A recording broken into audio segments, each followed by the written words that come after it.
किसी प्रांत का गवर्नर यात्रा के दौरान लाउत्जो के आश्रम के पास से गुजर रहा था। संत के प्रति सम्मान प्रकट करने और ज्ञान प्राप्ति की इच्छा से वह उनके दर्शनों के लिए आ गया।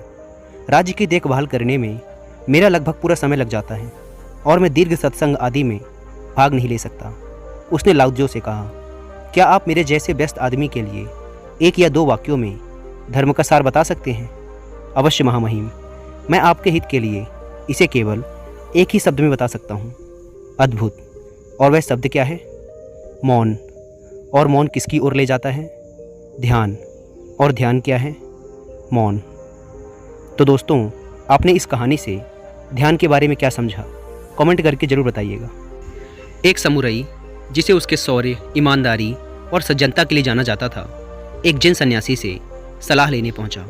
जब सन्यासी ने ध्यान पूर्ण कर लिया, तब समुराई ने उससे पूछा, मैं इतना हीन क्यों महसूस करता हूँ?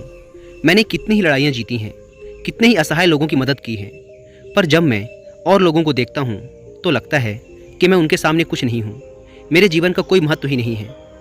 रुको, जब मैं पहले से एकत्रित लोगों के प्रश्नों का उत्तर दे दूंगा तब तुमसे बात करूंगा, सन्यासी ने जवाब दिया।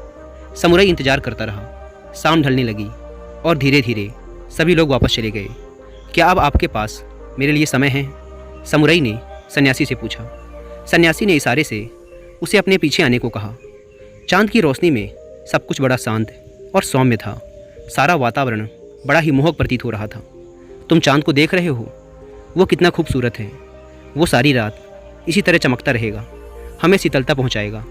लेकिन कल सुबह फिर सूरज निकल जाएगा और सूरज की रोशनी तो कहीं अधिक तेज होती है। उसी की वजह से हम दिन में खूबसूरत पेड़ों, पहाड़ों और पूरी प्रकृति को साफ साफ देख पाते हैं। मैं तो कहूँगा कि चांद की कोई ज़रूरत ही नहीं है, उसका अस्तित्व ही बेकार है। अरे, ये आप क्या कह रहे हैं? ऐसा बिल्कुल नहीं है, समुराई बोला।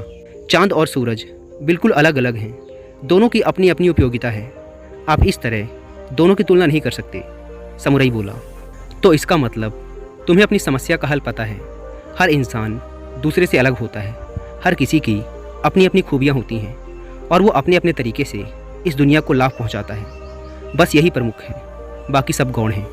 सन्यासी ने अपनी बात पूरी की। दोस्तों, हमें भी खुद को दूसरों से कंपेयर नहीं करना चाहिए।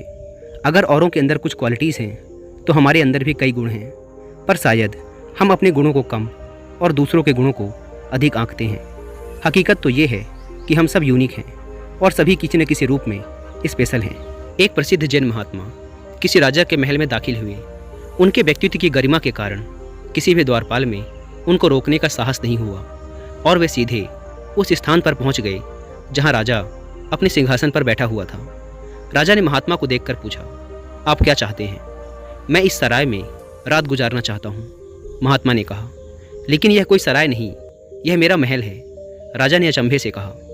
महात्मा ने प्रश्न किया, क्या आप मुझे बताएंगे कि आपसे पहले इस महल का स्वामी कौन था? राजा ने कहा, मेरे पिता, उनका निधन हो चुका है।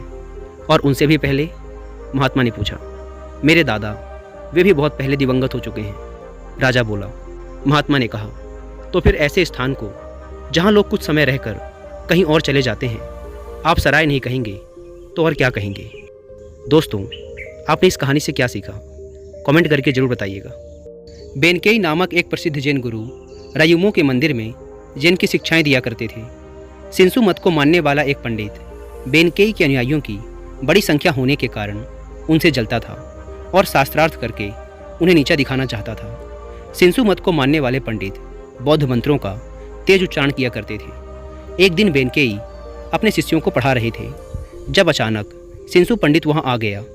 उसने आते ही इतने ऊंचे स्वर में मंत्र पाठ शुरू कर दिया कि बेनकेई को अपना कार्य बीच में रोकना पड़ा। बेनकेई ने उससे पूछा, वह क्या चाहता है? शिंसु पंडित ने कहा, हमारे गुरु इतने दिव्य शक्ति संपन्न थे कि वह एक नदी के तट पर अपने हाथ में ब्रश लेकर खड़े हो जाते थे। दूसरे किनारे पर उनका शिष्य कागज लेकर खड़ा हो जाता था।